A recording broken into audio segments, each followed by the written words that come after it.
Bueno, familia, pues, ¿qué es lo que hacemos aquí? El marco en el que trabajamos es el marco de Escuela Reflexiona. El término reflexión aquí lo usamos mucho. Nosotros hemos construido un camino juntas, donde centrarnos en la práctica profesional nos ocupa y nos preocupa. Primero nos ha venido preocupando y luego nos ha ido ocupando la práctica profesional. La práctica profesional está moviéndose en términos generales, lo que llamamos todos los estamentos oficiales, cuando hablamos de la salud mental, cuando hablamos de educación, del ámbito psicosocial, los servicios sociales, las organizaciones. Estamos muy anclados muchas veces en fórmulas del pasado, no revisadas. Y yo creo que ahora mismo estamos en un momento, en este siglo XXI ha habido un parto fundamental. Cuando las neurociencias empiezan a salir a la luz, empieza a producirse un movimiento importantísimo que no se había dado hasta el presente. Un movimiento de revisión, de reformulación, incluso de todo aquello que sabemos. Porque hemos estado trabajando con presupuestos que se llaman mecanicistas, es decir, muy compartimentados, los conocimientos han estado muy compartimentados, las disciplinas han estado muy escindidas, peleadas a veces, enfrentadas. La propia psicología ha mantenido durante décadas y décadas un tono de Torre de Babel. No había entendimiento entre las escuelas, había como una oposición y una lucha permanente, de modo que los que se llamaban conductistas eran enemigos de los psicoanalistas del conductismo, eso no sirve para nada, en fin, había como un clima de discordia sostenida, donde luego, cuando la nueva biología y las neurociencias empiezan a formar parte del conocimiento y empezamos a tener noticias de ellas, empieza a ocurrir un fenómeno muy curioso, que quizás es lo que hace posible que aquí estemos personas muy diferentes. Quiero decir, que venimos de ámbitos muy diferentes. Y es el hecho de que las neurociencias han tenido un tono que ha invitado a que las personas de distintas corrientes, de distintas prácticas, nos hayamos reunido. Entonces se ha generado un mundo, que hoy ya se llama un mundo de tercera generación, donde te puedes encontrar en una publicación a gente de la acupuntura, veterinarios, enfermería, trabajadoras sociales, psicoterapeutas, pediatras, que en una publicación conjunta que tiene como núcleo las neurociencias afectivas, que ahora hablaremos un poco de eso, empiezan a reunirse las personas. Y ahora es asombroso encontrar que nadie está preocupado por pelearse si eres cognitivista, conductista a seca, neoconductista. No, ahora entendemos que tenemos la posibilidad de hablar un idioma común, partiendo de un conocimiento del ser humano nuevo, tan nuevo como esto. Vosotros y vosotras me interrumpís cuando sea necesario, esto no es una conferencia. Pero me parece importante que veamos, fijaros lo que se está produciendo, y es una situación muy interesante. Aquí tenemos este triángulo con tres vértices, uno es la mente, el sentir, las emociones, ¿vale? Lo vamos a separar porque a los efectos de lo que quiero comunicaros es interesante, esto no está separado, pero mirad lo que ha pasado. Aquí tenemos el sistema nervioso. Y aquí tenemos el mundo de las relaciones con los demás.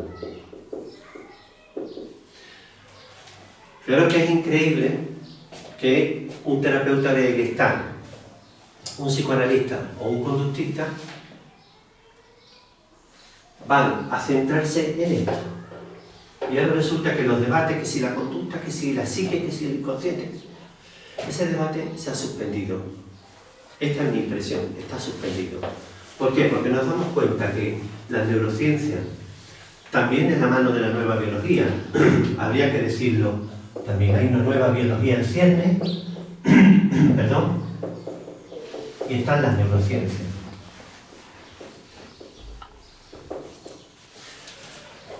Lo que ha ocurrido es que se ha generado un idioma común. Y es que si estamos hablando de un ser humano ya no podemos hablar de biología solo, en este caso que comprometería la fisiología, no puedes hablar de un ser fisiológico. ¿Por qué? Porque tenemos mente, tenemos sentimientos, tenemos emociones. No puedo hablar de esto sin esto. Pero el gran descubrimiento que empieza ya a mitad del siglo XX con la psicología del apego, de los vínculos, es que, y ese es el gran redescubrimiento, es como que, veréis, se le ha puesto nombre a algo que ya sabemos, o sea, siempre hemos presentido esto, pero en realidad nunca lo nombramos así. Los del sistema nervioso, neurólogos, neuropsiquiatras, le pasa algo a la cabeza, para allá, sistema nervioso, nervio, al de nervio, la cabeza, al psicólogo, psiquiatra, dependiendo de las relaciones, los sistémicos, los que trabajan con familias, los de la red, los trabajadores sociales, el proyecto Hombre. Vamos a trabajar en el ámbito de lo interpersonal, ¿no? En definitiva, los grupos, referíamos a esto en calidad de los grupos. Lo que ha pasado ahora es que las neurociencias y la nueva biología dieron un paso hacia adelante y empezaron a hacer algo que nadie esperaba. Los biólogos, las biólogas de nuevo cuño, los neurocientíficos, las neurocientíficas empezaron a hablar de emociones, sentimientos y vínculos. Y dijeron, al sistema nervioso, al cerebro, aquí tendríamos sistema nervioso autónomo y sistema nervioso central. Toda nuestra fisiología está impregnada de todo lo que nos pasa desde incluso antes del nacimiento. Todo esto era algo muy intuitivo durante todo el siglo XX, hasta finales del siglo XX. Década del 80, 90, la neurociencia empieza a cantar y empieza a decir que aquí hay algo que se está cociendo. Empieza la investigación y bueno, ya son casi medio siglo de investigación en neurociencias afectivas. Y se crearon ámbitos como el de la fijaros qué bonito el nombre, biología interpersonal, que es la esencia de la informática. Neuro, refiriéndose al sistema nervioso, biología, nuestros fundamentos biológicos, interpersonal, el mundo de las relaciones.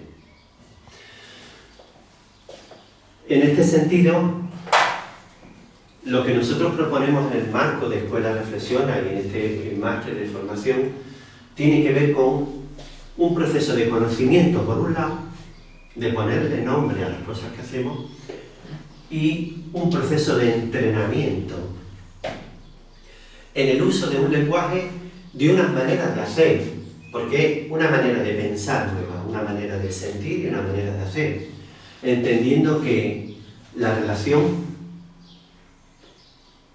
el vínculo, parece ser que es el alfa y es el omega. ¿En qué sentido? En que como seres mamíferos, pero mamíferos que somos desde nuestro proceso de gestación, fijaros, qué impresionante, el sistema nervioso autónomo está constituido al final del embarazo.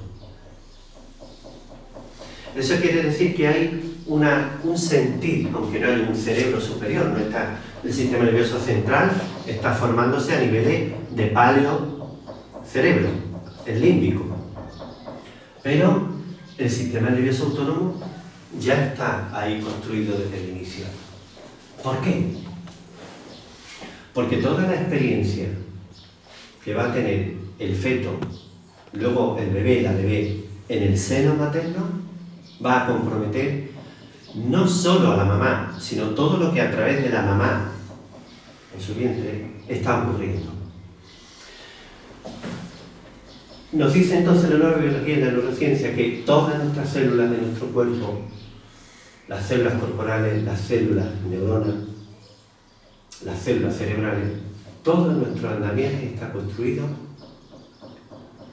desde la interacción.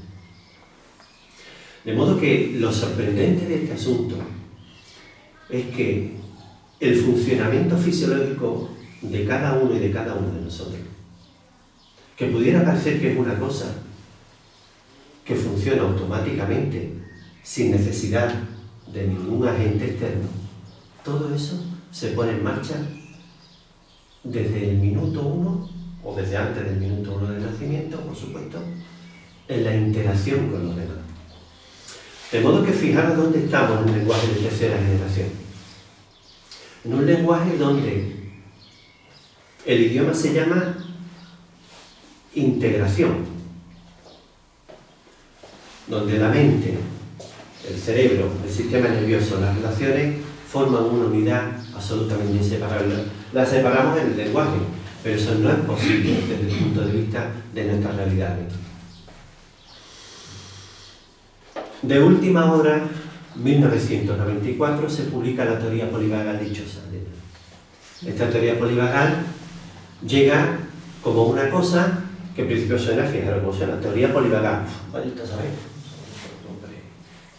Un tal Stephen Porges empieza 45 años atrás, dedica su carrera al sistema nervioso autónomo. Le auguraron un fracaso estrepitoso, le dijeron que arruinaría su carrera. No solo que no la arruinó, sino que gracias a este hombre y luego a las personas de su equipo, hoy tenemos ante nosotros algo maravilloso. Hemos descubierto, se ha descubierto, este hombre empezó a descubrir que el cerebro que nosotros consideramos nuestro cerebro pensante, el cerebro netamente humano, esto es solo una parte. La otra parte está aquí, el sistema nervioso autónomo. Con unos ramales, unas fibras nerviosas sumamente sabias.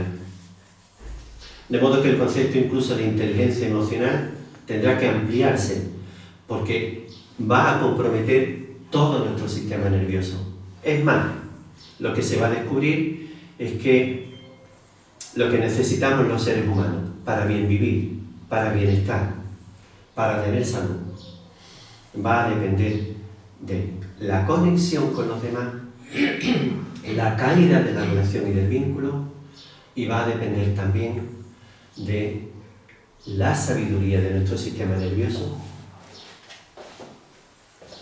que es el que va a discriminar en sus partes más primitivas por dónde van a ir los tiros y por dónde va a ir la situación. ¿Me explico?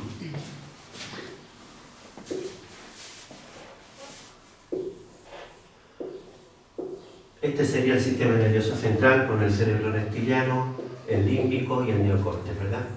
Bueno, pues aquí salen unos ramales y aquí la línea maestra es el vago, el nervio vago como un nervio fundamental.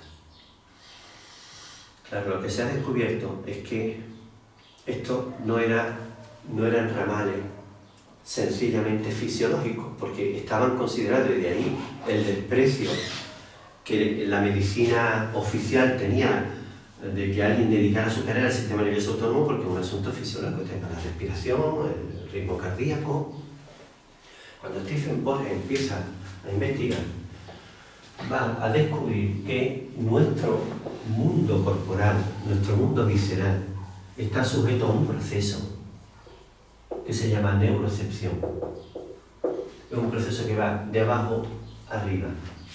Y ese proceso de neurocepción se dedica exclusivamente desde el surgimiento de los vertebrados hace entre 500 y 600 millones de años en discernir si una situación es segura o insegura.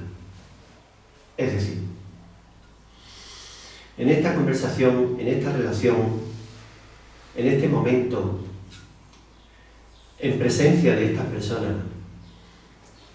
el nervio vago está atento mediante, por supuesto, unos ramales de fibra llenos de neuronas, atento a discernir Si la información que entra por los ojos, por los oídos, por la cara de las personas que tenemos al lado, el sistema de implicación social, si realmente la situación llama a tranquilidad, a seguridad, a confianza, o por contra, yo tengo que defenderme en esta situación. Entonces, fijaros que ese es un proceso que podríamos imaginar o pensar que tiene que ver con nuestro cerebro, el coco, cuando en realidad es mucho más abajo donde se juega esa decisión. ¿Cuál? La de si realmente mi fisiología y todo mi organismo, incluido mi cerebro superior, tienen que organizarse o bien para una cosa o bien para otra. Imaginaros a partir de ahí, como decía Paqui hace un momento, trabajar, por ejemplo, con niños o sencillamente vivir en la crianza de los hijos, de las hijas, niños, niñas, adolescentes, lo importante que es tener esto a la vista para comprender que los sistemas por los que hemos tratado de educar muchas veces y de corregir errores y comportamientos erróneos son fallidos. Y no solo que son fallidos, sino que perpetúan comportamientos disruptivos y hacen que las personas realmente no cambien y no evolucionen. ¿Por qué? Y aquí termino esta parte introductoria. Los hallazgos del señor Stephen Porges y compañía tienen que ver con el surgimiento de dos aspectos que son fundamentales, que van a desembocar en un tercero. El descubrimiento de las neurociencias a través de personas como Stephen Porges tiene que ver con que estamos sujetas y sujetos todas a un imperativo biológico. Y el imperativo biológico es la conexión. De modo que fijaros desde el punto de vista fisiológico, que no es que alguien lo decida o no. Es decir, si queréis entenderlo como programación genética, nos valdría. Como neomamíferos, estamos programados para conectar. Pero viene a resultar que la conexión es la esencia de nuestras vidas en la medida en que nuestro funcionamiento fisiológico viene de nacimiento preparado para, pero lo que realmente lo pone en funcionamiento, lo activa y le ayuda a organizarse es el otro, la otra, la mamá, el papá, la familia, la red social. Al final, nuestra vida depende en grado extremo, hasta el final de nuestras vidas, del modo en que nos conectamos. De hecho, ya Bowlby, si os suena John Bowlby, este hombre que inauguró toda la corriente del apego, ya decía que la cuestión del apego no era una cuestión solo que tiene que ver con la crianza y con la educación hasta la edad adulta, sino que es un asunto de por vida. De modo que la calidad del vínculo es el alfa y es el omega. Y entonces lo que se descubre con la neurociencia es que el imperativo biológico o es respetado o por el contrario, si no se respeta, se vulnera. Y por otro lado, hay una expectativa neural que no tiene que ver con nuestra expectativa de lo que queremos, nos gusta o no nos gusta. La expectativa neural es que si yo me acerco y digo, Antonio, ¿qué tal? Lo que mis neuronas cerebrales esperan es reciprocidad. Si Antonio hace un movimiento de rechazo con el hombro y a partir de ahí, por lo que sea, emprende un tipo de relación conmigo, de enfrentamiento y de lucha, estamos vulnerando los dos principios básicos a los que está sujeto nuestra fisiología. Vamos, que esto es algo que todo el mundo sabe. Todo el mundo sabemos que o nos llevamos bien o no nos llevamos bien. Y bueno, ¿hay errores? Pues hay errores. Se corrigen los errores, se reparan los daños, seguimos adelante las personas, ¿verdad? Pero si no, ¿qué hacemos? Viene la ruptura. La ruptura es el resultado de la quiebra y de la vulneración de algo que es necesario para que todo este sistema que nos sostiene pueda funcionar adecuadamente. ¿En calidad de qué? Pues mirad, es lo que nos llama a la ternura, al cariño, a la responsabilidad, a la cooperación, a la armonía, al bienestar. Y decimos, no es que nadie aquí pretenda la perfección, decimos suficientemente bueno. Si hay armonía, hay bienestar, o incluso si hay felicidad, estupendo. La idea es que ahora las neurociencias nos han descubierto algo maravilloso, que es el alcance al que puede llegar el dolor y el sufrimiento infligido en la cercanía y en los vínculos. ¿A dónde están las cosas ahora? Van llegando lejos. Ya aparece en la literatura neurocientífica, en la investigación, la conexión, como si es que no lo supiéramos, siempre ha sido intuido, pero ahora sí podemos verlo, y es que el estrés psicológico intenso, continuo, el dolor, el sufrimiento infligido, vivido en la pareja, en la familia, en el mundo laboral, ese sufrimiento, pasado determinados umbrales, están en la base de toda enfermedad. De todo enfermedad. Hay algunos biólogos y biólogas que ya venían anunciando esto. Venían anunciando que tenemos en el mundo del cromosoma, tenemos unos exponentes impresionantes que son los telómeros, de los que habréis oído hablar seguramente, cómo el estrés y la vida emocional pueden repercutir en nuestros telómeros, que marcan la calidad de nuestra vida y la posible longevidad de nuestra vida. Ahora es lo que se está ocupado, pero también preocupado, es en redimensionar las prácticas profesionales. Es decir, se habla de las prácticas que están informadas de la neurociencia, y no por moda, sino por una necesidad imperiosa. Es decir, necesitamos revisar todo lo que se ha construido en términos de separación. En términos de separación.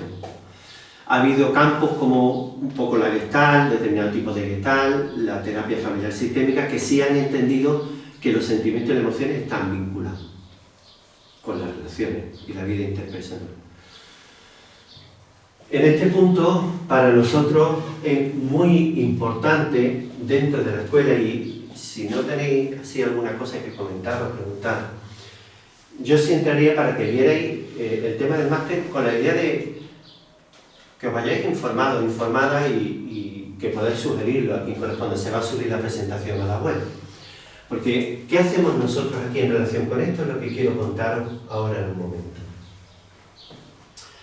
Yo estoy plenamente convencido de esto. Yo pienso que hablar de verdades es un asunto obsoleto. Lo que tenemos que hablar es de grados de convencimiento y ver si estos caminos tienen corazón o no tienen.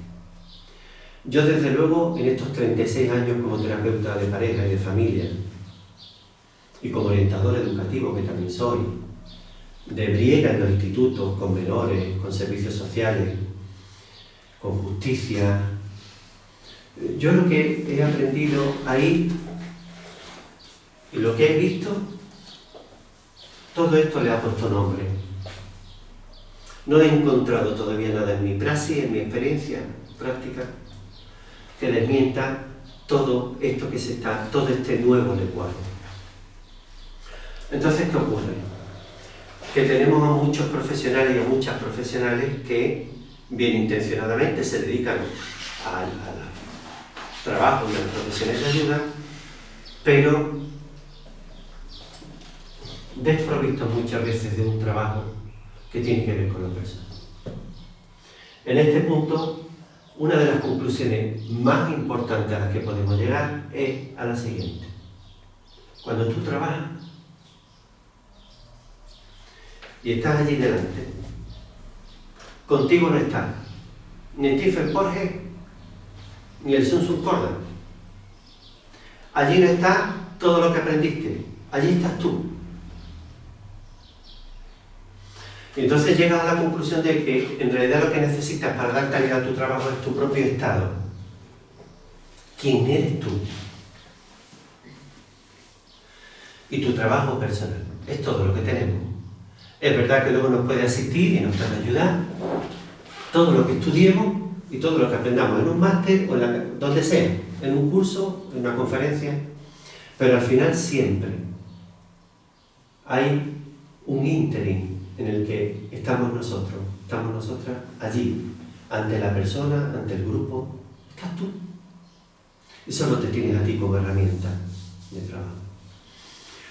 Es por esto que yo decía a vosotros dos que hemos charlado un buen rato antes, el trabajo que aquí hacemos es un trabajo de entrenamiento, por eso se llama el nombre del máster en Neurociencias Afectivas y Prácticas Profesionales.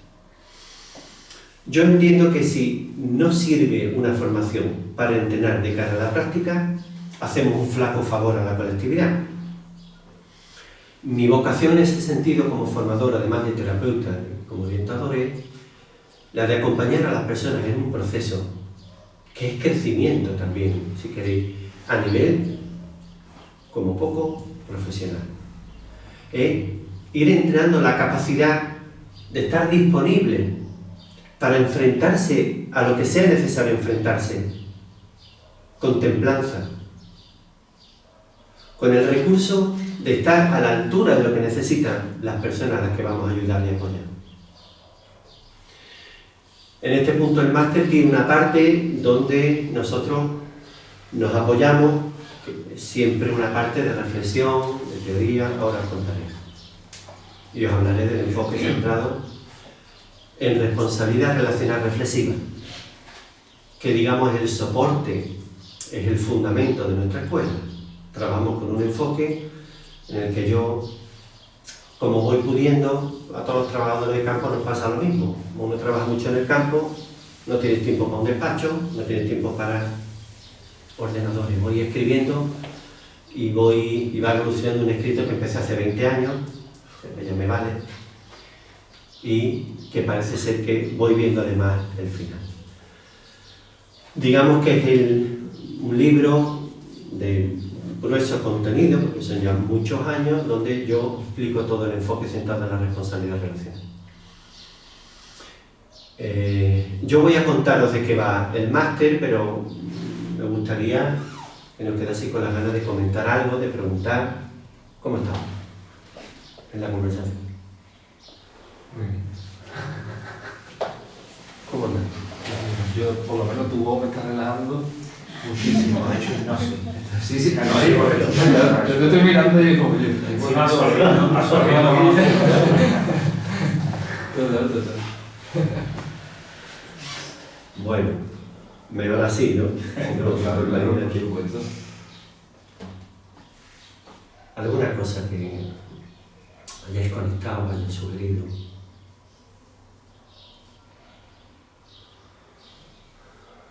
A mí me ha llamado mucho la atención del concepto de neurocepción, que ya lo había escuchado anteriormente, pero me ha refrescado cosas, y al refrescarme cosas me ha hecho conectarlo con cuestionarme una pregunta en relación, por ejemplo, con el espectro del autismo, ¿no? Que tanto se habla de que las personas dentro del espectro autista tienen dificultades de relación social, y me ha hecho cuestionarme de repente, ¿no será que tienen una capacidad de neurocepción más desarrollada en esa primogénesis, y entonces hacen una selectividad, digamos, hacen una selección con las personas que realmente vinculan, en no tener ese filtro no lo pueden disimular? Quiero decir, y hasta ahora la literatura científica y muchos de los ponentes que hablan de este tema siempre se basan en estas características como un déficit, y me ha hecho reflexionar si quizás no es un déficit sino una neurodiversidad que está presente de esta manera y que no ha sido respetada y ha sido interpretada como algo que a lo mejor no ha sido comprendido desde ese punto de vista. Confío en que esa reflexión la mueva, porque hace un planteamiento muy importante. Hasta donde yo sé, lo que se está diciendo desde la teoría polivagal es que el sistema de implicación social que compromete oído medio interno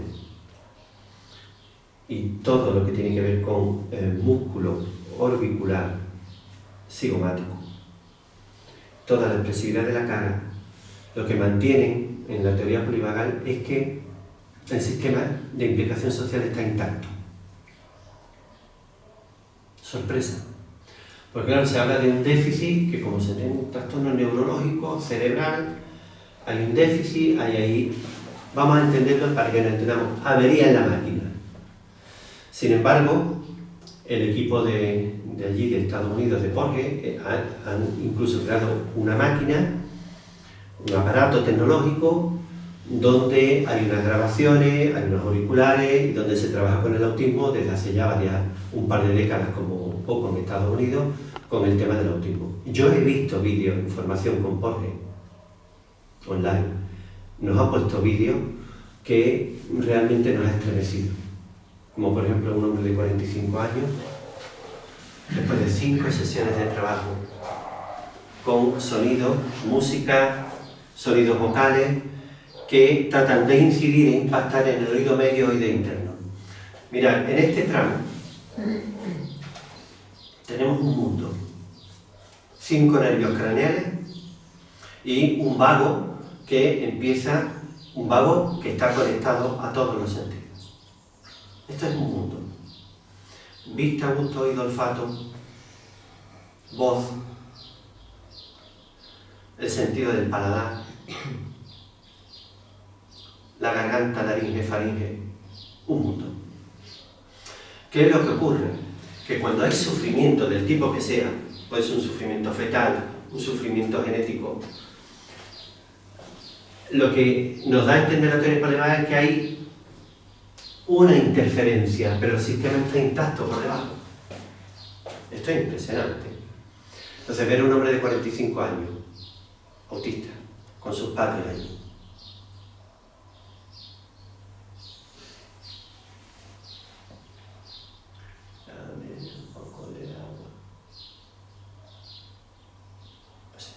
nos pone la imagen en su casa. Pasan un par de meses, 3 como mucho, 5 sesiones y conversaciones con él. Pues llevaba toda su vida siendo un autista.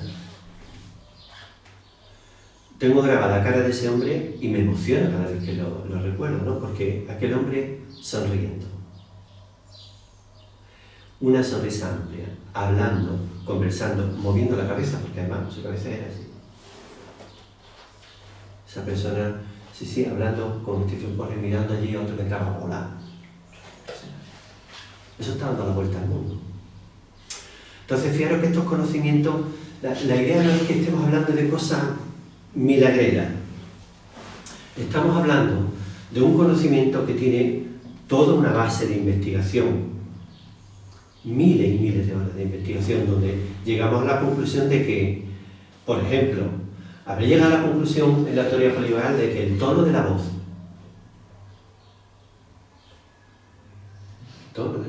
la prosodia, la entonación, están incidiendo en la fisiología, en la crianza y en las relaciones.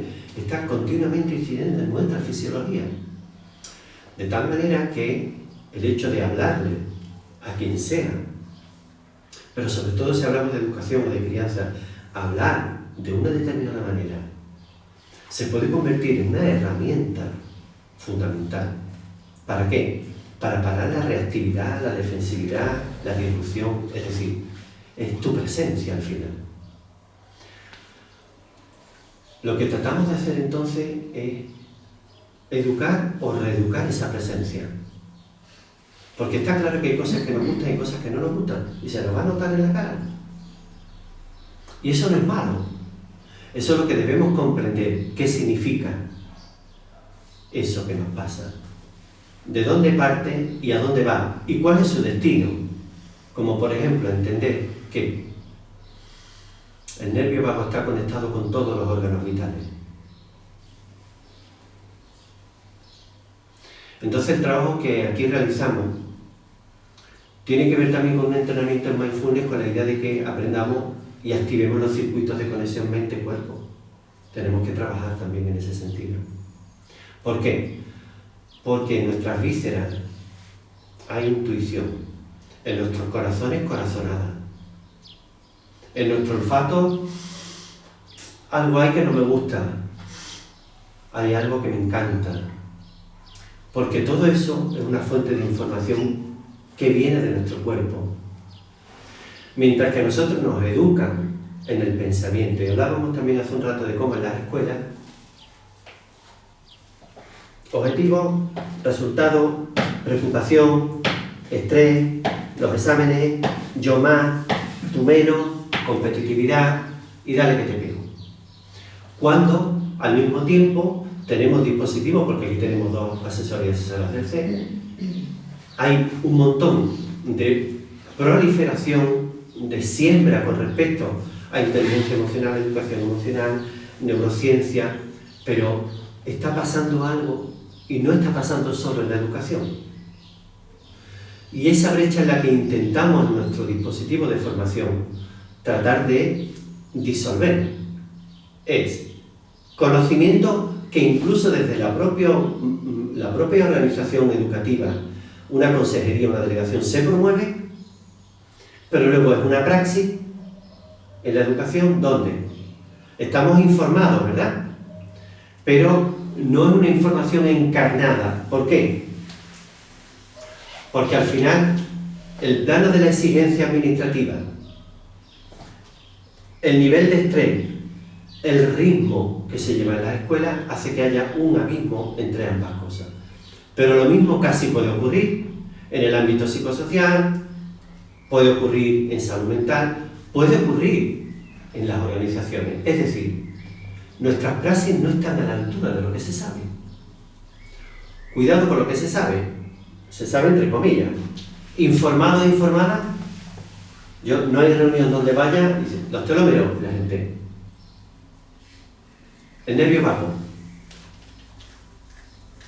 Es que lo sabemos. Ahora, ¿qué pasa? ¿Por qué está esto separado? ¿Esto cómo es que esto no está así? Engarzamos nuestra praxis. Digamos que estamos todavía en esa decisión. Necesitamos entrenamiento en este sentido. Un conocimiento que viene de la mano de la información. Estar informado no implica encarnar el conocimiento del que estamos informados. Implica también el arrojo de llevar adelante, y desde esa encarnación, llevar adelante ese conocimiento. Es verdad que va a chocar en las instituciones donde trabajemos. Nadie va a decir, bienvenido a lo nuevo, esto nuevo, qué interesante. La institución dice, no, ¿qué estás haciendo?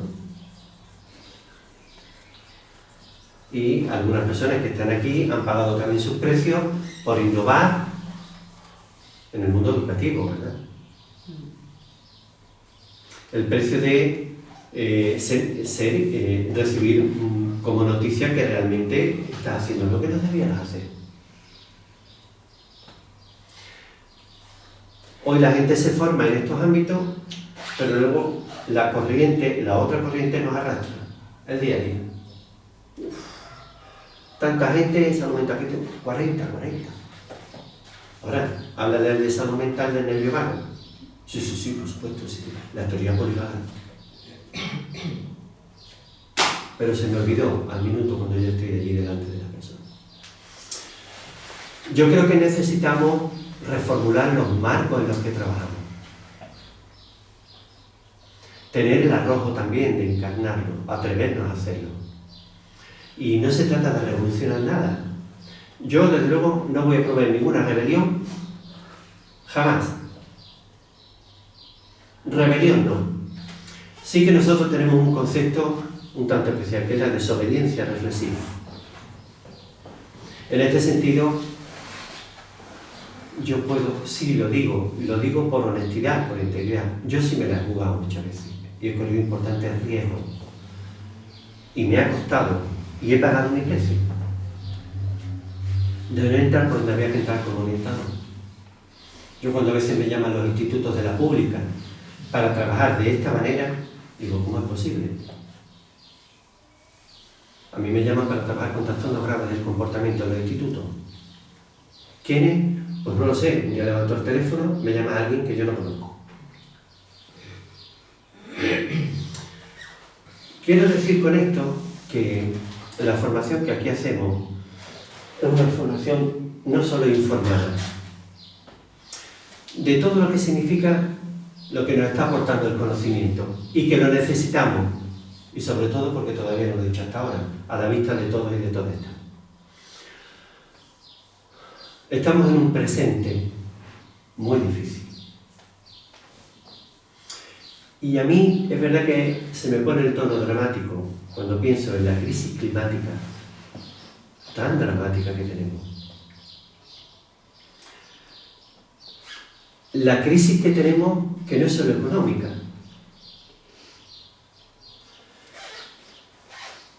y una crisis que se está abriendo en ciernes que tiene que ver con la desaparición y la irrelevancia de las personas por contra de los proyectos fantásticos, las luchas políticas. ¿Dónde están las personas? Y entonces tiene que haber, aquí hay personas que hacéis voluntariado y que trabajáis con lo imposible también. Es que si no fuera por vosotros, por vosotras, realmente los proyectos políticos no dan respuesta a las auténticas necesidades de las personas. Y al final, yo me vengo preguntando en estos últimos 20 años, ¿qué es lo que necesitamos? Y he ido buscando, he ido encontrando. Una de las respuestas las he encontrado aquí, cuando he escuchado a los neurocientíficos y a las biólogas, y a los nuevos biólogos. Cuando les he escuchado, he comprendido que hay algo que nos sostiene, sin lo cual no vamos a hablar de ninguna cosa más, porque o hay cuerpo o no hay cuerpo. El cuerpo, mire usted, como mínimo, lo primero. Y este cuerpo encarna todo esto. La pregunta de la neurociencia ha sido, ¿qué necesitamos para tener salud y tener bienestar? Y además, ¿qué podemos hacer ante el sufrimiento humano y el dolor humano? En este punto la respuesta fue tajante. Todo lo que decimos, hacemos en presencia de un otro o una otra, incide, impacta en su biología, en todo lo que la persona es. Entonces, ojo, hoy sabemos bastante más, pero sobre todo no por cantidad, sino por profundidad, qué es lo que nos hace bien y qué es lo que no nos hace bien, qué nos lastima y nos hiere. Y fijaros que la gente maravillosa que trabaja con el trauma, en estos campos, nos enseñaron que el dolor y el sufrimiento más potente, de más largo alcance que podemos recibir, es el dolor y el sufrimiento que viene de la mano de quienes están más cerca de nosotros. Vale.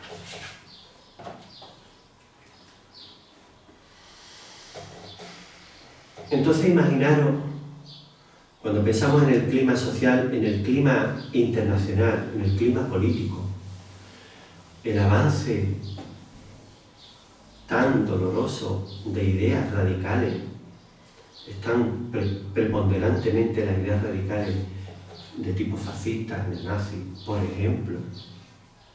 Fijaros el clima que hay de discordia a nivel social con un nivel de divorcio que es un escándalo, pero que nos lo contamos como una buena noticia. Es decir, sufrimos, se acabó el sufrimiento, bien, pero tenemos que mirar que eso está ya a un nivel de una de cada dos parejas, en casi todo Occidente. Quiero decir que hay un nivel de discordia, de conflicto en las organizaciones, en la vida familiar, muy alto. En este punto, en esta escuela nos importa, cuando Adrián menciona la cultura patriarcal, nosotros sí que nos atrevemos a hablar de algo que parece ser que está de telón de fondo, que parece un asunto teórico. Ah, sí, la cultura patriarcal. También cuando habla de la cultura patriarcal, la gente dice, la cultura patriarcal. Es que no nos falta un perejil, ¿verdad? Estamos informados. Nada malo. El problema es cómo tú coges la cultura patriarcal y la tienes aquí al lado, cuando estás trabajando, y la engranas con tu trabajo y dices, vamos a ver, esto es la cultura patriarcal. Pero sabemos que la cultura patriarcal, para la nueva biología, representa la fuente de sufrimiento. La ideología patriarcal dominante se dice que es la fuente del sufrimiento. O lo que es lo mismo, todo sufrimiento tiene un origen cultural. Esto hay que pensarlo. Yo llevo 30 años pensándolo, está bien, ¿no? Pensando. A mí no me cabe ninguna duda, después de todo lo que he visto, que no es poco. Yo creo que todo sufrimiento tiene un origen cultural. Y eso me llevó a estudiar paleoantropología. Y hago mucho trabajo autodidacta. No vaya a ver en mi currículum muchos títulos. Llevo una buena temporada estudiando paleoantropología, más biología y luego neurociencia. De repente me estoy descubriendo algo que hay gente que está trabajando en eso. Imaginaros gente que trabaja en geografía. Jared Diamond. ¿Qué están haciendo algunos geógrafos? Preguntarse qué es lo que hacían las culturas ancestrales del Paleolítico para atrás, antes de los 10.000 años de la ideología patriarcal, cómo vivían, qué hacían, para ver si en estos momentos críticos del planeta y de la especie humana, ¿qué podemos recuperar de allí? Para bien vivir, para mejorar nuestra calidad de vida. Fijaros en lo que están algunos. Entonces me he encontrado que los paleoantropólogos están muy preocupados por el presente y también están aportando mucha información, mucho conocimiento acerca de formas de vida que persistieron en nuestro planeta la friolera de muchos cientos de miles de años. Nosotros venimos de unos linajes que son, por un lado, el Homo habilis y el Homo erectus. Fijaros que el Homo habilis vive sobre la faz de la Tierra 1 millón de años. El Homo erectus 1.800.000 años. Los neandertales que coexistieron con nosotros llegaron hasta aquí, nosotros 50.000 años con nosotros, los sapiens. 500.000 años. ¿Sabéis cuál es la pregunta de los paleoantropólogos? De conciencia. Y entonces nosotros, en el punto que estamos, ¿a dónde vamos a llegar? En la evolución, ¿sí? ¿Cuánto sobreviviremos? Porque no llegamos a los 200.000 años de sapiens. De modo que en este punto Escuela reflexiona con su programa de formación, sí que tiene a la vista un momento que no es solo el momento del niño o la niña de la escuela, del niño o la niña autista, de la persona que tiene adicción a las drogas, de esto y de lo otro concreto, sino estamos también ocupándonos en reflexionar sobre la posibilidad de transitar desde esta cultura patriarcal una forma de vida más acorde con nuestra biología. Esto sí nos ocupa. Y no somos los únicos. Hay mucha gente que está haciendo muchas cosas por ahí. En este sentido, nosotros tenemos un clima poco doctrinal, nos queremos mucho,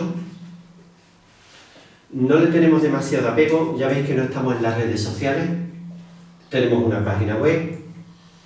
No nos interesa la popularidad, nos interesa trabajar seriamente sobre este asunto. Nuestra pregunta es, ¿qué es lo que nos hace más humanos, seres más sanos, más saludables, pero también más reflexivos? Nuestra formación se plantea algo fundamental en el enfoque centrado en responsabilidad relacional que tiene el apellido de reflexivo. Vaya por Dios. Aquí en esta casa hemos llegado a la conclusión de que pensar no es lo mismo que reflexionar.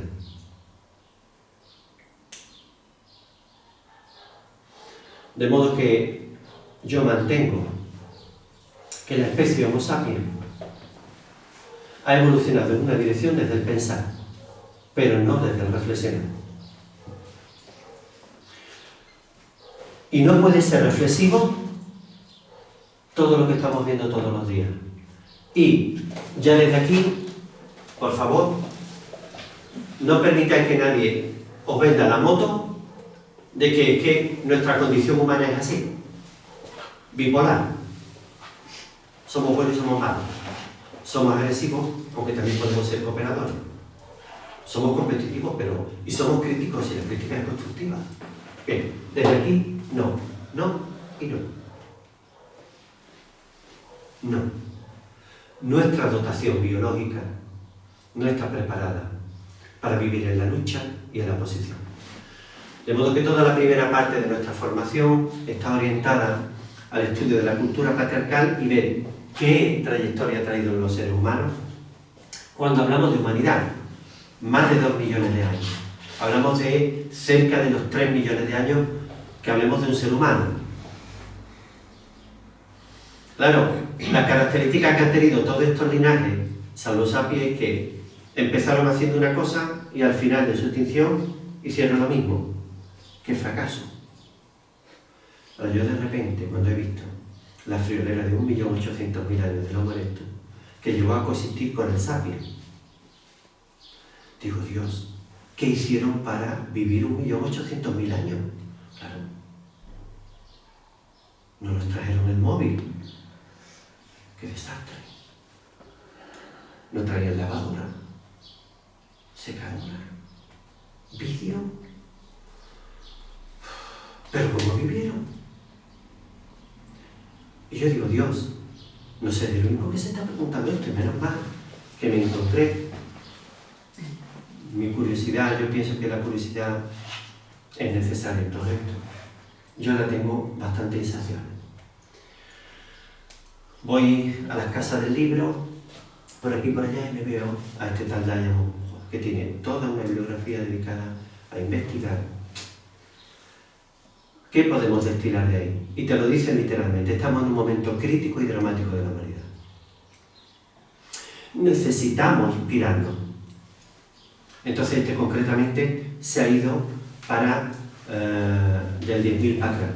Todos los autores y autoras que están preocupados por nuestro presente y que investigan en el pasado, acuerdan que entre el 10.000 y 12.000, hace 10-12.000 años, vivimos lo que llamamos ideología dominante patriarcal. Antes de eso hubo otra cosa. Y lo que hubo valió la pena, porque sentó las bases de lo que somos.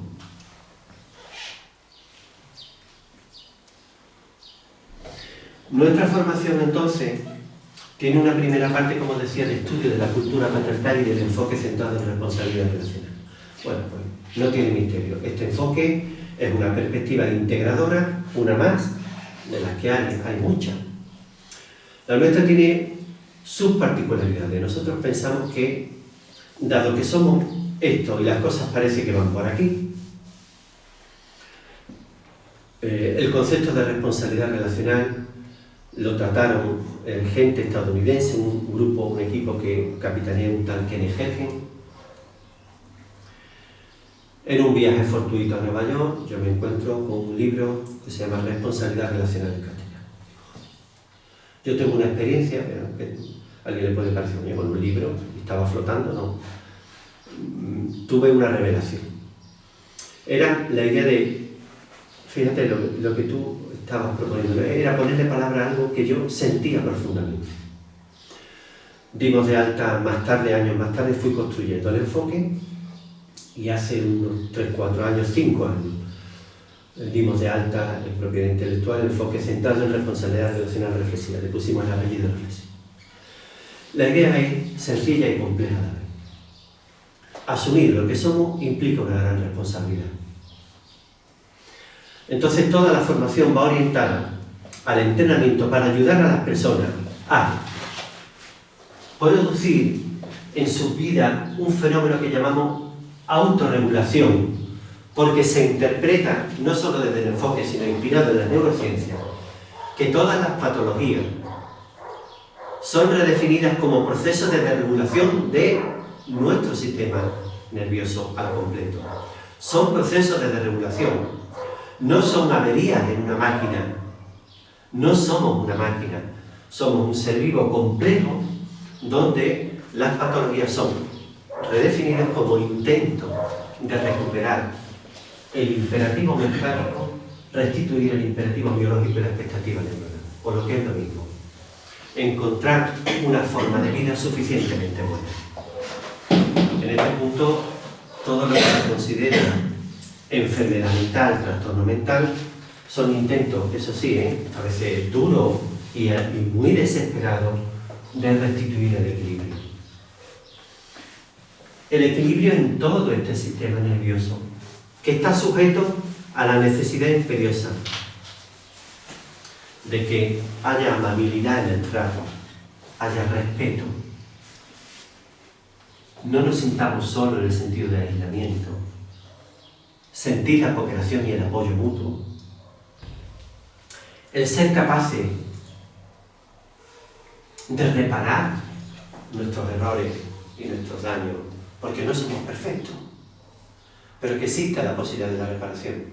En este sentido, fijaros qué curioso que todo este sistema nervioso está bien equipado para poder encajar un mal tono, un mal día, un conflicto, si es que hay reparación. José, perdóname que no sé lo que me pasó. Lo siento.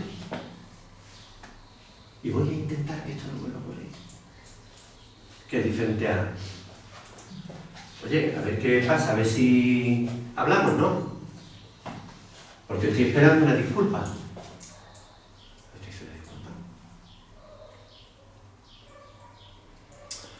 Sí, ya es hora de que vayas reconociendo que lo que pasa es por culpa tuya. Necesitamos, nuestra biología parece necesitar esto. Entonces nuestra formación es una formación que va a incorporar en toda su primera parte, aunque ahora os contaré, siempre el componente práctico está casi desde el primer día. El primer día hablamos de un caso. Vamos a traer la biología, que nos está trayendo la biología, que nos trae las neurociencias. ¿Qué nos trae la investigación tan seria que hay a nivel arqueológico y paleoantropológico de la cultura patriarcal y del tiempo anterior a esa cultura? Ver cómo eso se engrana dentro de un caso, es decir, cómo intervenir de una manera que podamos ir disolviendo todos los imperativos culturales que están ahí, dominando la situación, donde nadie quiere a lo mejor hacer daño ni hacerlo mal, sino que hay unos imperativos culturales. Por ejemplo, el tema de la competitividad. Nuestras escuelas están invadidas por ese tema. Hay un auténtico desasosiego en los alumnos, en las alumnas. Nadie está tranquilo, porque nadie quiere aparecer como deficitario. Todos queremos tener un lugar en el mundo. Nuestra formación entonces va entrando en lo que son los fundamentos del enfoque, y los fundamentos del enfoque es un trabajo integrativo donde conozcamos suficientemente bien cómo funciona nuestra biología, cómo funciona nuestro sistema nervioso, incluida esta dichosa teoría polivagal, con la idea de que emprendamos un camino también de autoconocimiento. ¿Para qué? Volvemos al punto anterior. Para que yo pueda usarme mejor en mi trabajo, pero también para que yo pueda bien vivir, conocerme también más a mí. Está claro que desde Hipócrates, desde Sócrates por un lado, Sócrates por otro, siempre se habla de la persona del médico, la persona del filósofo, la persona que está llamada a conocerse a sí mismo, antes, incluso conocer al otro, aunque también nos vayamos conociendo junto con el otro. Es la idea de prestar atención a lo que somos.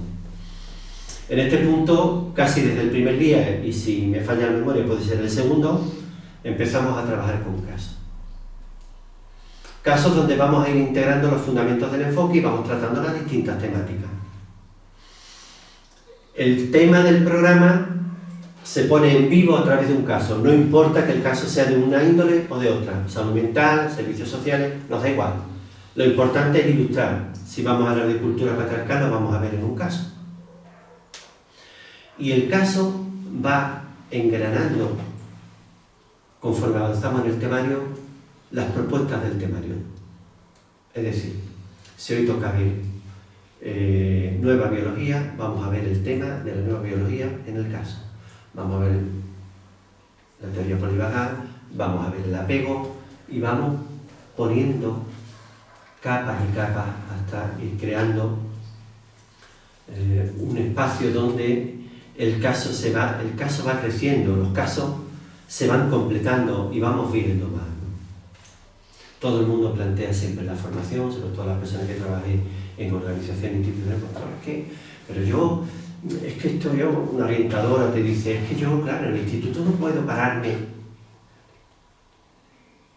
En el instituto estás tú y tu estado. Esto es lo primero y lo más importante. Yo no te voy a decir ni te voy a vender que tú hagas un enfoque de red en el instituto. Es lo ideal. Es lo ideal. Pero vamos de a poco. Es decir, la idea es que la gente comprenda que estos no son enfoques ideales. Que aquí un servidor, entre sesión y sesión, lo he vivido aquí dentro y fuera. Antes de la pandemia, yo vivo 1/3 de mi tiempo profesional aquí dentro, solo. Yo el resto estoy fuera. Quiero decir que puede parecer ideal, y lo será, y hasta utópico, pero estoy diciendo que esto se engrana en dispositivos como drogodependencia, prevención de droga, Diputación de Huelva, Diputación de Sevilla, donde, claro, me parto la pana con personas que trabajan con lo imposible y vemos los casos.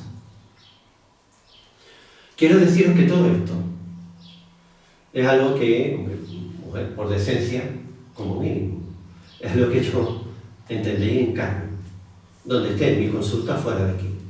No he hecho otra cosa y no hago otra cosa diferente. De tal manera que si aquí, dentro de la consulta, yo le voy a explicar a una pareja, a una familia, a una persona, a un adolescente, cómo funciona su sistema nervioso, lo voy a hacer aquí y en Cuba. Lo voy a hacer en Diputación, en prevención de drogas en Huelva, lo voy a hacer en menores, lo voy a hacer aquí, lo voy a hacer allí. Allí donde me llamen. ¿Por qué? Por lo que os decía antes. Un conocimiento que no se encarna no tiene sentido. No tiene sentido. La formación tiene un temario que, si queréis, yo no voy a poneros ahora un temario de un máster aquí delante, prefiero que conversemos ahora. Sí que me parece importante que siempre que os apetezca deis vuestro correo electrónico y os lo enviamos, sobre todo pensando en que podáis transmitirlo a otras personas. Porque sin duda, las personas que estáis aquí hoy son las que nos interesan. Si no sé vosotros, será alguien que se parecerá mucho a vosotros y a vosotras. Entonces, más que una difusión a miles, no hacemos ese tipo de cosas, nos interesa el boca. En este punto de la formación trata todos los temas que son fundamentales, que nos ocupan y nos preocupan. Hablamos de problemáticas educativas escolares, comportamiento, sobre todo, temáticas emocionales, todo lo que tiene que ver básicamente con salud mental, sobre todo los ámbitos de educación y psicosocial son los más fuertes del máster. Yo normalmente modulo en función de la presencia, porque salud mental, bueno, nos interesa saber qué pasa con la ansiedad, qué pasa con la angustia, qué pasa con el autismo, qué pasa con la psicosis, qué pasa con la depresión, ¿no? Entonces son temas básicos, fundamentales. Hacemos un recorrido, sobre todo desde Mindfulness, incorporando Mindfulness a todos los temas que son importantes. Adicción es uno de ellos. Nuestro mundo, si tuviéramos que definir uno de sus perfiles guay, es el perfil adictivo de nuestra sociedad. Hemos llegado a esto. Claro, la gente piensa, estos son los drogadictos, ¿sí? ¿Tiene usted un espejo en su casa? Claro, el drogadicto o la drogadicta, llamado así, ahora encarna algo que verdaderamente nos despista bastante de nuestras propias adicciones. Señores y señoras, comprando la gran superficie. Hay muchas adicciones. Adrián, en mi juego hay muchas adicciones. Muchas adicciones. Es que esas están veladas hasta ahora. Uno de los aspectos, porque forma parte de mi curiosidad también. Uno de los temas que yo trato en la vertiente del segundo año de Mindfulness tiene que ver con las adicciones al mundo digital. Al mundo digital, ¿no? A todo lo que es el videojuego, todo el mundo de los dispositivos digitales en general, ¿no? Sí, ya hay demanda en las consultas de todo el mundo sobre estos temas. Tenemos adolescentes de 9, 10, 12, 14 horas enganchaditos, en videojuegos, con móviles. Todo eso está comprometiendo la integridad biológica. A mí, particularmente, mi vocación por promover la formación, este tipo de formación, tiene que ver porque me importa.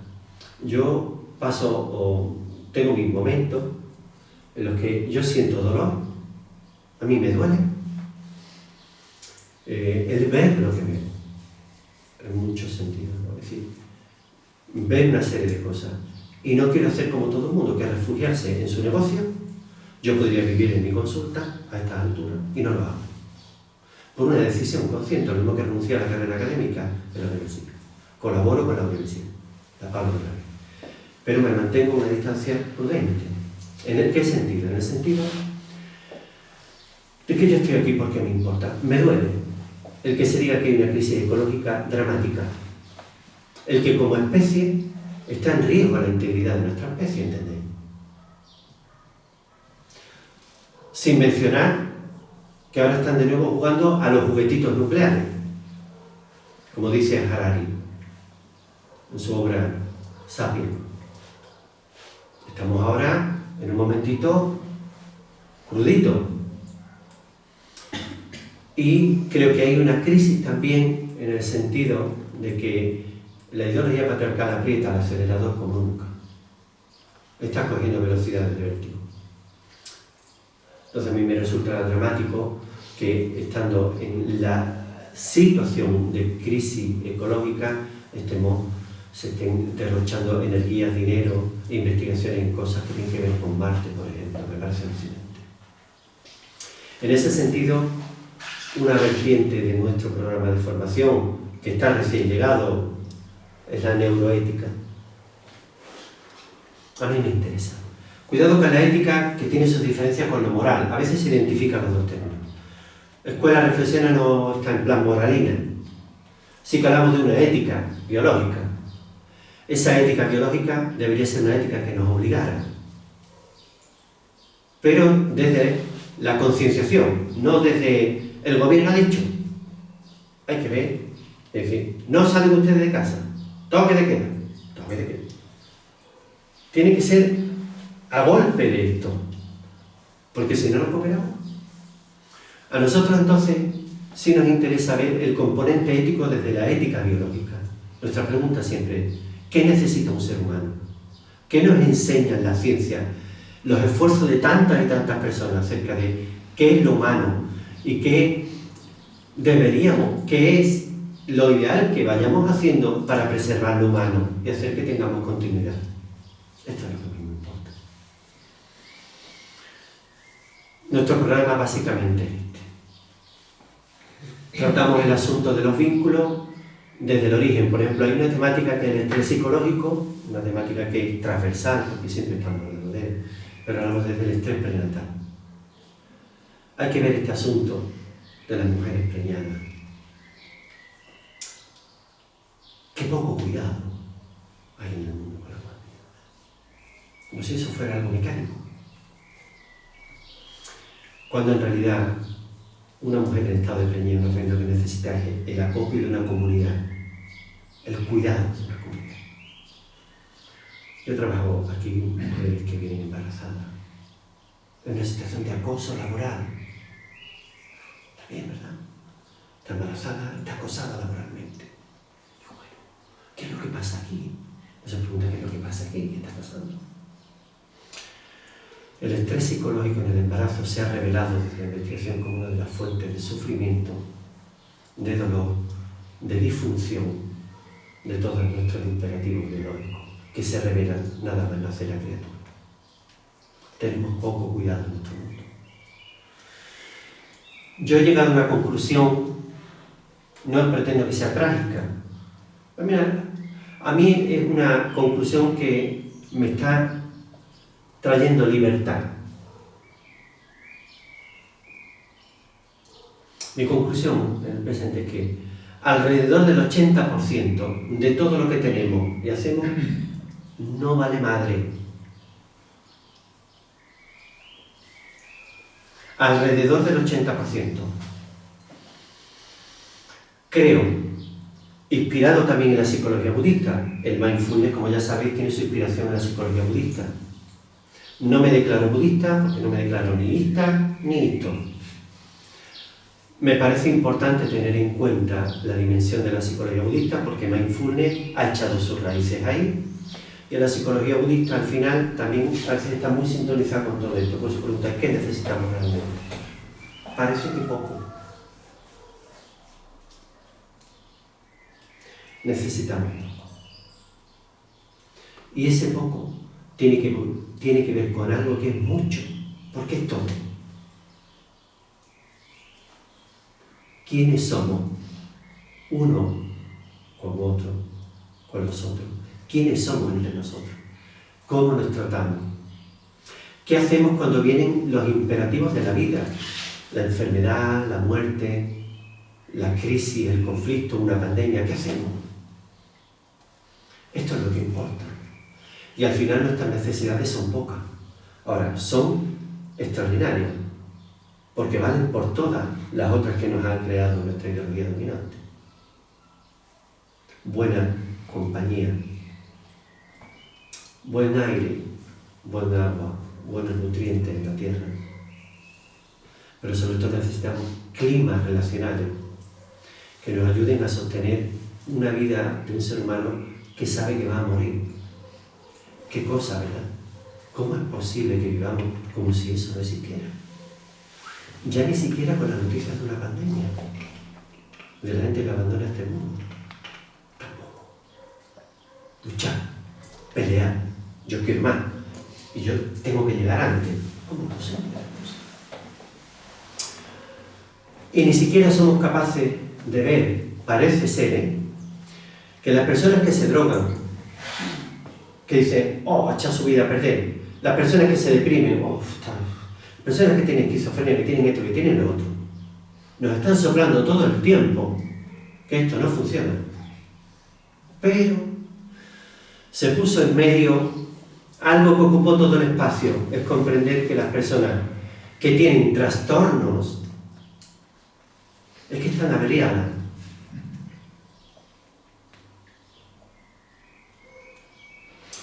Sin llegar a ver que todo lo que nos pasa entre todos. Nos pasa entre todos. Lo construimos entre todos. Nuestro enfoque de responsabilidad relacional, reflexiva, implica que los 6 milímetros de corte prefrontal que tenemos es todo lo que tenemos para reflexionar. Todo lo demás es pensar. Y un sapiens piensa. Pero ya lo veis a dónde nos ha llevado el pensamiento. Entre otras cosas. Nos ha traído todo lo que nos ha traído, todos los autores reconocen, y todas las personas que trabajamos podemos reconocer, porque no estaremos más para allá que para acá, todo lo bueno que nos ha pasado. Ahora bien, si el precio es poner a la antropósfera, al mundo humano, y al mundo de la biosfera en riesgo de extinción, yo no quiero bajar de este tren, ¿comprendéis? Yo no quiero estar de este. Porque no tiene sentido. Entonces, para mi enfoque de centrar responsabilidad reflexiva, para nuestro enfoque, la idea es que pensar no es suficiente. Como decía un chino, un terapeuta chino en Madrid, que nosotros lo recordamos divertidamente. Unos amigos fueron a ver a un médico chino, unos amigos de Madrid, que dirigen centros escolares. Mira, Rafael, fuimos al chino. El chino no habla castellano apenas. El chino se sentó muy tranquilo. Y ellos, yo creí que lo estaban imitando, dicen, no lo estoy imitando, ¿eh? El chino nos dijo literalmente, ¿qué trae? ¿Qué trae? Era una pareja. Entonces él avanzó primero y dijo, yo soy director de un centro, muchos alumnos, muchas preocupaciones, y le doy muchas vueltas a la cabeza. Solo el chino dio 2 frases y luego le recomendó lo que fue. Era pues eso lo que tenía que contar, y vamos, no creo que me haya dejado nada más, ¿no? Mira a su mujer, a su pareja. Pensar mata, le dijo el chino. Pensar mata. Sí, sí. Mira para la mujer y dice, ¿usted qué trae? Entonces yo trabajo en el mismo colegio, trabajo en el Pensar mata, está claro. Pensar mata. Pensar mata. Dice, yo tengo mucho estrés. Si te trabajo mata, deja el trabajo. Fue lo único que le digo. Pero fijaros qué interesante, ¿no? Pensar mata. En la psicología budista, en las raíces de la meditación está el hecho de acallar aquí a su majestad el rum rum, el zum zum, el rumieteo mental. Entonces, claro, en Occidente dicen los neurocientíficos, no podemos dejar de pensar, pero sí podemos hacer una cosa. Hacerle alguna jugarreta a este continuo, porque ya pues tengo que ir allí, me tengo que ir para acá, tengo que ir para allá, pasado, futuro, estamos pim pam. Ellos dicen, bueno, tendámosle una embocada. Vamos a atender a la respiración. ¿Qué saben decir yo? Al cuerpo, cuerpecito, al body. Mírate, lleva la atención a los pies, a tus piececitos, un rato. Entonces, con el tiempo te vas dando cuenta de que verdaderamente el pensamiento que está idolatrado y elevado, está pontificado arriba, es también el hacedor de las importantes tragedias que estamos viviendo. Entonces, ¿qué entendemos en Escuela Reflexiona por reflexionar?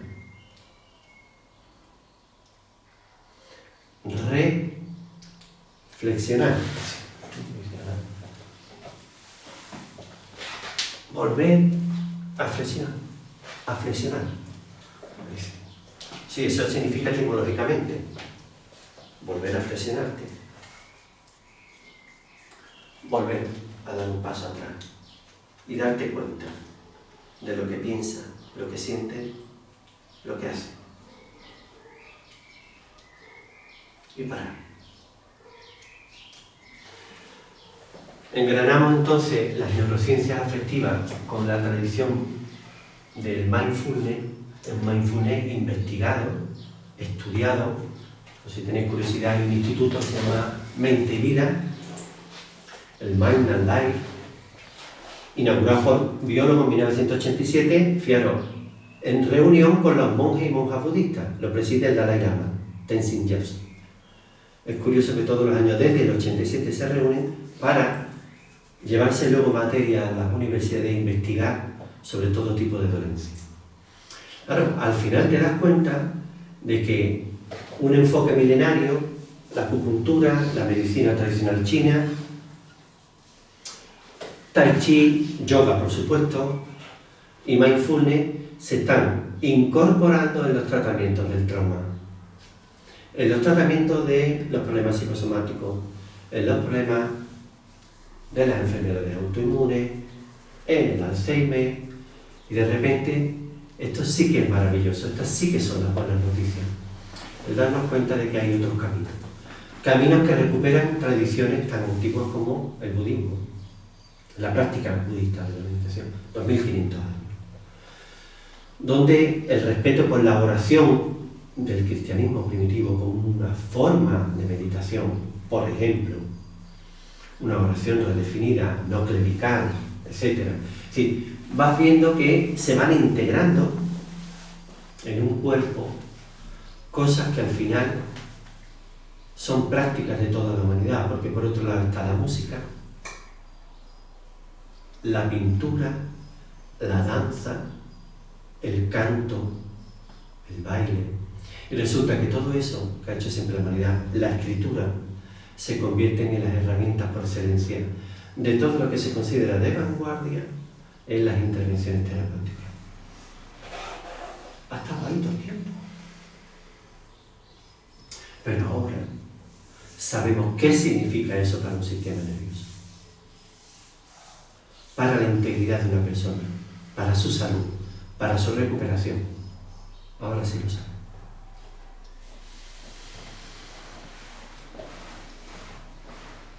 Hasta aquí es lo que yo tenía que contaros, porque no siento yo hablaros del máster, en qué consiste, las fórmulas, los cursos, el texto, lo otro, no lo siento así. No estaba llamado para esto, mi llamada. ¿Queréis comentar algo? ¿Queréis aportar algo? ¿Tenéis alguna reflexión?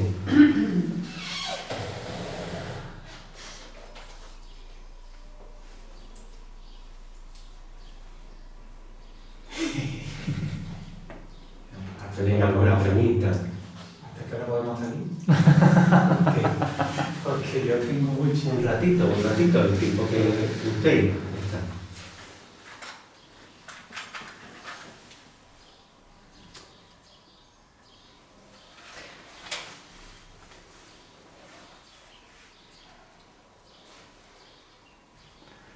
Es difícil poder decir algo después de lo que has comentado, ¿no? Nos dejas en un estado de reflexión, ¿no? Yo creo. Yo creo que lo que acabas de contarnos es mucho. Y yo creo que a veces yo lo he escuchado otras veces y cada vez que lo escucho no deja de impresionarme y de dejarme en un estado de reflexión. De cuadrar y de encajar todo lo que has comentado, ¿no?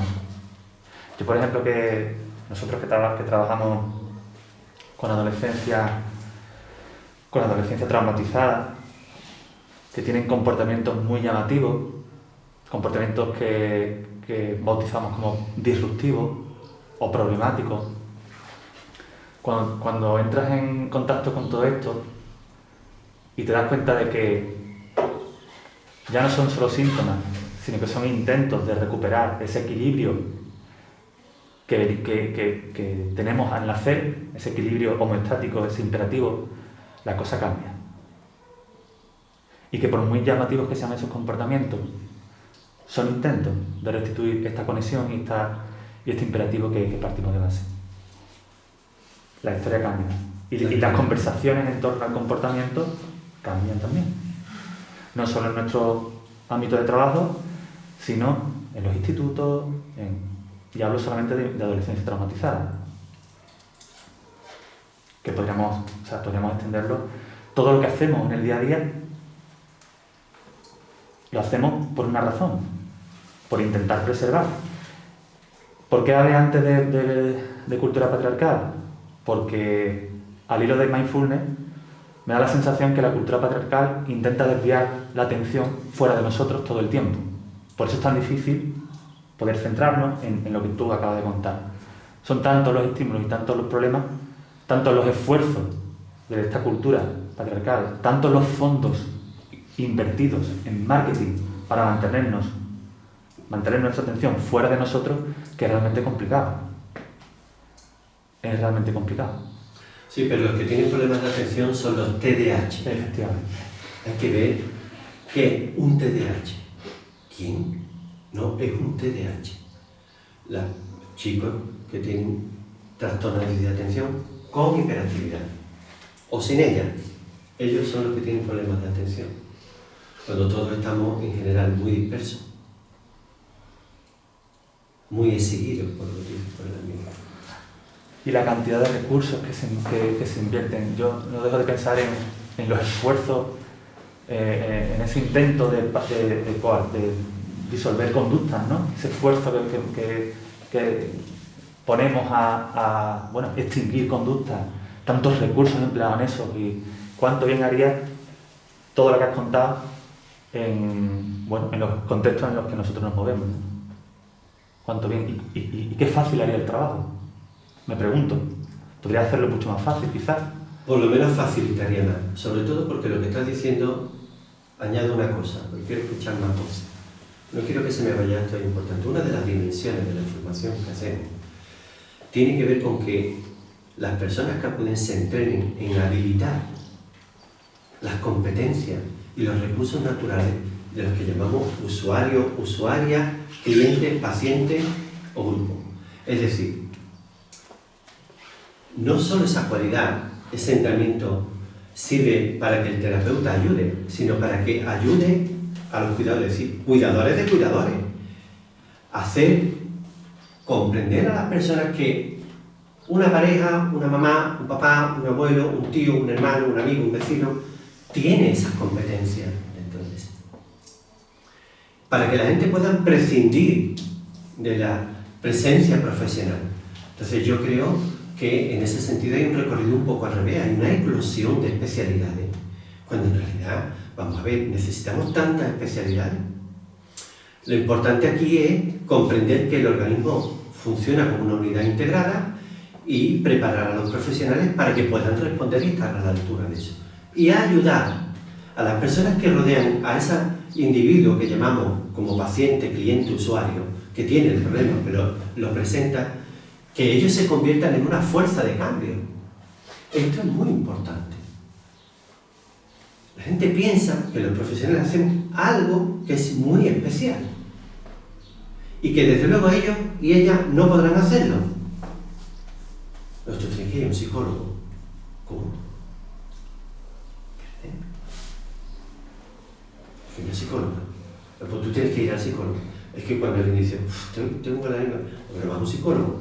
No, si lo que estoy hablando contigo, lo que quiero es compartirlo contigo porque confía en ti y lo que quiere la persona es que te escuche. Ya está.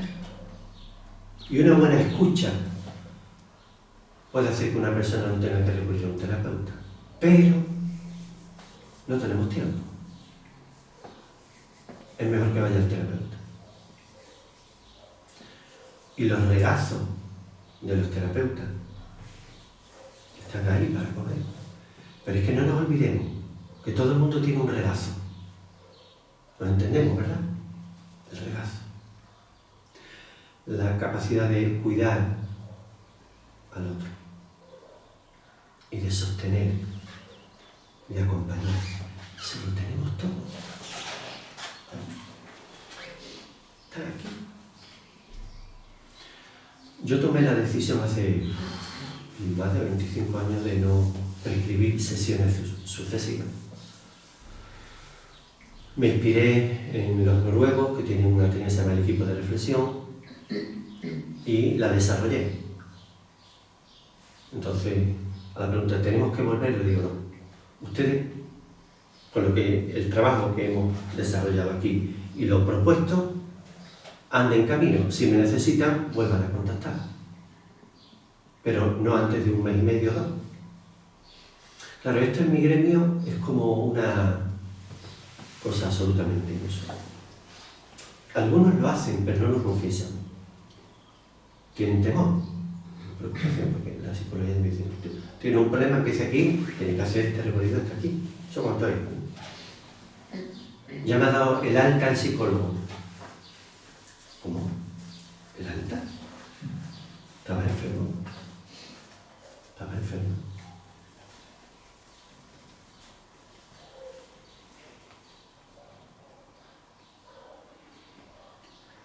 Más cosas, ¿qué pensáis? ¿Qué tenéis en mente?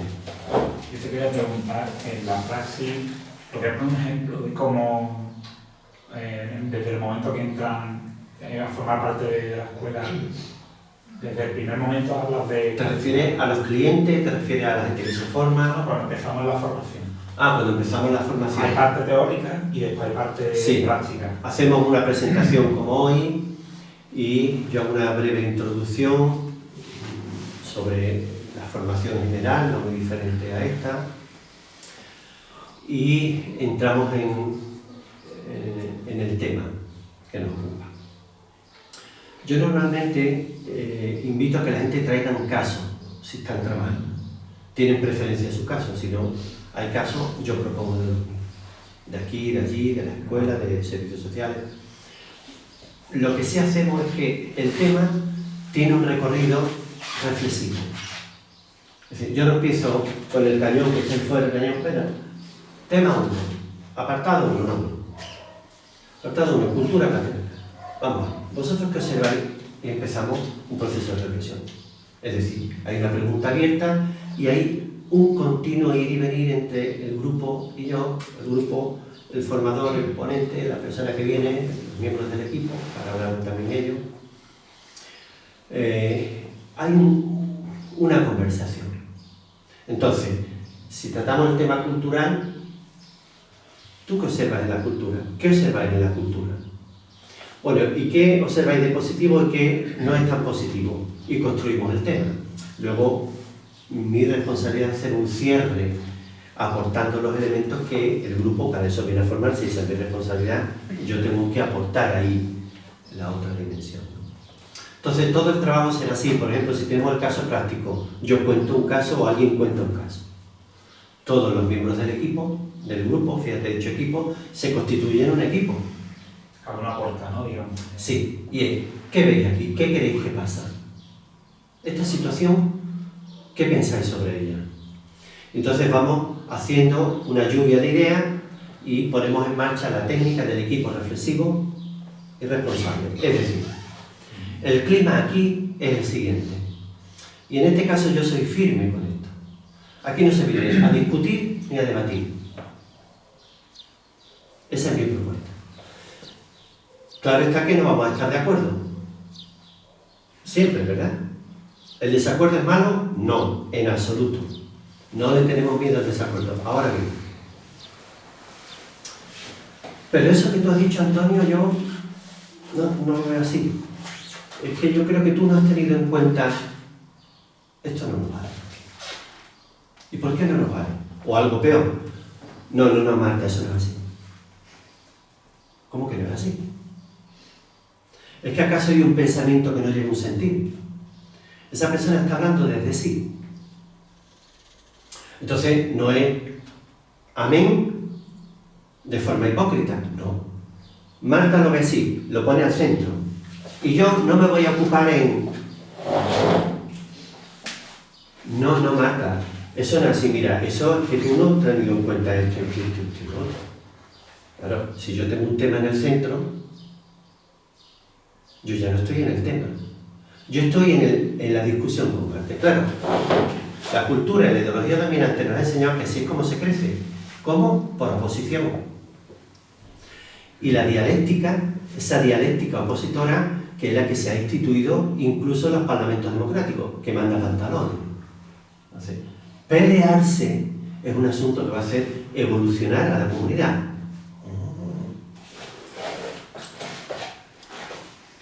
Mandé. ¿Dónde está eso aquí? Yo no lo veo. Yo no lo veo. Mi idea es que la persona entonces exprese lo suyo y ya Marta se dará cuenta que es diferente. Y Marta dirá, pues eso que estás diciendo no lo había tenido en cuenta. Pero tú estás en la libertad de recomponer tu pensamiento. ¿Y sabes lo que ocurre en la formación? Entonces Marta dice, pues esto que ha dicho Rafael, lo que ha dicho Antonio, yo no lo había visto, no lo había tenido en cuenta. Fijaros qué interesante lo que ha sucedido. ¿El qué? Que su sistema nervioso ha estado en calma y le ha posibilitado, primero, hacer un acto de reconocimiento de la aportación del compañero o mía e incorporarla en la libertad de querer hacerlo. No de que me digan que esto no va por ahí, esto va por allí. Y nadie, en su foro interno, en principio quiere obedecer. Pero sobre todo no queremos renunciar a nuestra íntima razón de ser. Si te lo imponen, ¿no? Y te lo imponen. Porque además los tonos, claro, yo vivo mucho con el ámbito de formación a todos los efectos de gente que dice, pero ¿cómo esto es así? ¿Cómo, María? Eso que te diciendo es una tontería. Delante de 50 personas. ¿Eso cómo va a ser así? A mí me han dicho gente de que dice, ¿cómo? Eso no es así de ninguna de las maneras. Pero claro, tú haces así. Porque uno está hecho de metal. Y te levantas y dices, a ver, Eloy, ¿qué te hace pensar que esto no es así de ninguna de las maneras? De pensar matar, no queda de pensar.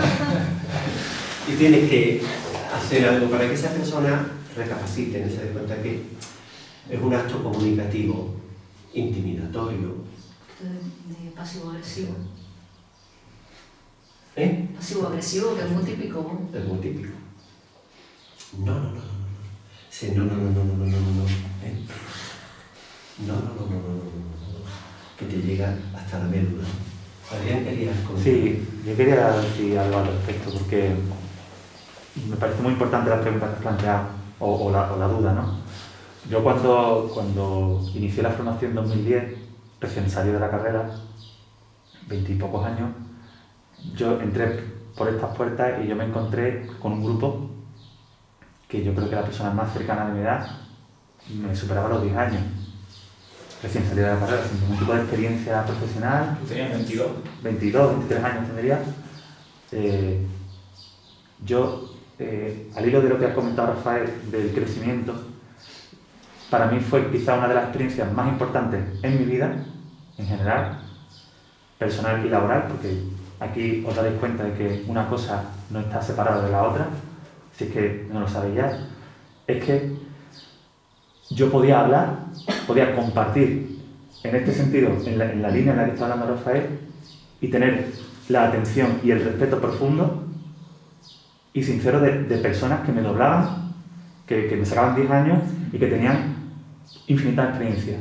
Y yo podía expresarme, podía opinar, podía hablar y construíamos, y en esa construcción en común yo crecí. Yo crecí mucho. Para mí fue una de las experiencias fundamentales en mi vida personal y profesional. Entonces, el clima que se genera aquí en esta sala es un clima que tú vives y sientes en el momento en el que entras por las puertas y empiezas a oler ya, porque además lo hueles, las esencias que pone Rafael, es el tono de voz, es la escucha. Tienes a personas que, como estáis vosotras y vosotros aquí ahora mismo, ¿no? Estáis en la escucha. Esto yo creo que es fundamental, y esto Rafael lo hace de forma magistral, y yo creo que una de las cosas fundamentales que da mucho valor a la formación, y que yo tengo que agradecerle, no me cansaré de agradecerte públicamente, allí donde estemos, que esta experiencia la hayas promovido tú en mi vida y me la hayas regalado, ¿no? Muchas gracias, querido Adrián. Hay experiencias detrás. Yo vengo de un recorrido donde a mí me formaron también en modalidades muy antiguas. Casi no podía pronunciarte contra los mentores o los que dirigían las formaciones, ¿no? Eran formas muy autoritarias también. Entonces, claro, no haber aprendido de eso hubiese sido un error importante de mi ser. Yo estoy convencido de esto y pienso que si no se crean las condiciones para que las personas estén en la tranquilidad y en la confianza de poder ser ellas mismas en presencia de otro, entonces no tiene sentido. Ya puedes pregonar lo que quieras. Por eso, una de las cosas que me parecen sorprendentes es que yo he compartido formación con la última formación, el último máster, había una enfermera aquí, sentada, compañera nuestra. Lo mismo te puedes encontrar personas que trabajan en la arquitectura, personas... O sea, y hay una tranquilidad de que sabes que lo que vas a decir va a ser acogido. Sí.